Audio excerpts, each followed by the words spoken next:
Hey everyone, this is Kirk here again at Option Alpha. It is Thursday, April 14th, and we are pretty knee deep in the beginning of earnings season here with the first week.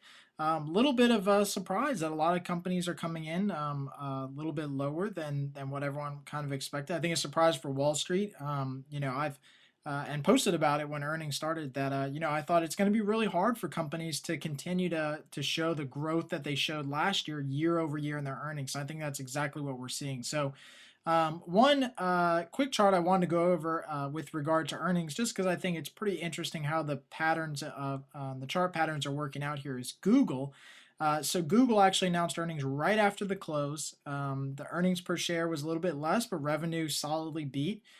So in all essences, it was a pretty good earnings. But again, Google is now selling off after hours. You can see here on the left-hand side that it's already down about 5.5 in after hours trading. So not a lot of volume for Google in after hours, but definitely some good volume selling off after hours. I think what's really interesting with regard to Google is that you can see on this chart here, and this is the daily chart, that we had a pretty good gap up higher back in October, and then it came down and it's bounced off of this 550 line twice now.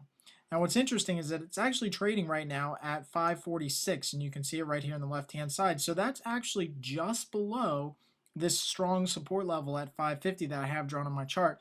Now, what's really interesting about this is that if we rewind here and go back in time, back into 2008 here, you can see that it did almost the exact same pattern before and only really bounced off this line once here. So not totally exactly, but you can see it gapped higher above this area here, call it right around 512, 515 here, traded above that level for a little bit, bounced off of it. Then once it gapped below there, and you can see I'll zoom in here, once it gapped lower than this level, as you can see here, then it moved lower, hit a retracement on that level, and then continued much, much lower in the months to come. So if we just fast forward a little bit and say, okay, if this same pattern happens with Google right now, what's going to happen? So if we gap lower tomorrow and we start to move lower, I think that Google could solidly bounce probably somewhere in the 500 range. That seems like a pretty round number support, middle of a huge white candle over here, a pretty good distance and sell off. So over the next couple weeks, if Google moves down, bounces off of 500, it will definitely come back up and retrace that 550 move. So that's the kind of trade that you want to be looking for here with Google. With some of the other earnings, there's a lot of them out there. JP Morgan didn't have great earnings. That obviously is taking a hit. The stock has been selling off pretty good. So that's one to watch. I think with regard to the S&P, this is the thing I wanted to cover most tonight. And I'll just zoom in here on the intraday. And actually, if you look at the last video that I did here on YouTube, you can see that I had this same chart up and I had already pre-drawn this 1305 line, and I just did the video just the other day. And what I had said is that the S&P had broken out on an intraday basis lower below this strong support level at 1330, and then it made a retracement back up to that level. And so what I had said is that the next major support isn't until 1305 really, and you can see that's really where we've been bouncing off of, and really 1305, 1310 is where we've been bouncing off of. But today we solidly bounced off of that 1305 level, and now we're kind of regaining a little bit of momentum in stocks here. So as always, this is not anything that I just make up. I don't just pull these numbers out of thin air. I'm always looking at the charts, and this is what you should be looking at too, is looking at these support and resistance areas where the index has bounced most often. Again, that's most often the major areas. Of course, there's little areas here and here and here and all throughout, but you want to look at these major areas where the index has bounced. And clearly 1305 has been a pretty strong support level for the indexes going forward. So from here, though, let's take a look and see where we could bounce if we continue lower. Obviously, the next major, and this is probably a major level we could see some intra or bouncing in between, is probably around 1275 on the S&P. There's a little level here right around, call it 1290 or right below 1290. I think that may be a little bit more likely area for the indexes to bounce on the way down to 1275. I don't think we're going to get there in this particular leg of the move.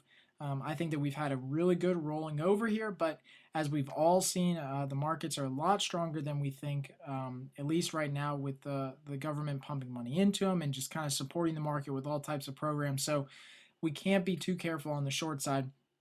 I really think that the next likely move is for the market to come back up here and try to retest and retrace this 1330 level. That's the most likely move. So if you're starting to get long, then I would definitely start exiting longs at 1330. If you're short right now, then you have a little bit of downside room for reward. But again, you have to remember that 1305 is a very, very strong support level. So your risk reward on a short trade right now is not that great. I'd probably wait a little bit on the short side.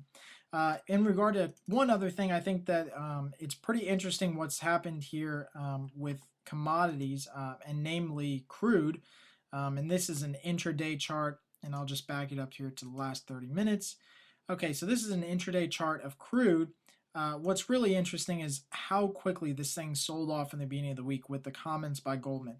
And what I had said in the post, if you look at the post that I just posted this morning on the blog, I think it's really interesting what is happening here with Goldman. I think that actually Goldman's kind of playing the market a little bit. We all know that Goldman's the king of trading right now. They're the ones, the top dog.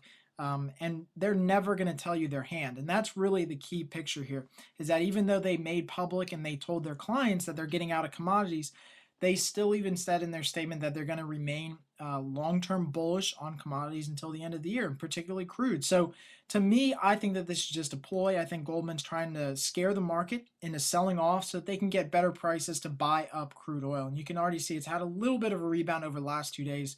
But I really think that any downside pressure is going to be bought quickly by Goldman, and we could definitely see another kind of mini run-up or bubble here in oil prices as we head towards the summer, and maybe the end of summer is really when that might happen. So as always, if you guys have any questions or comments, please email us, and happy trading.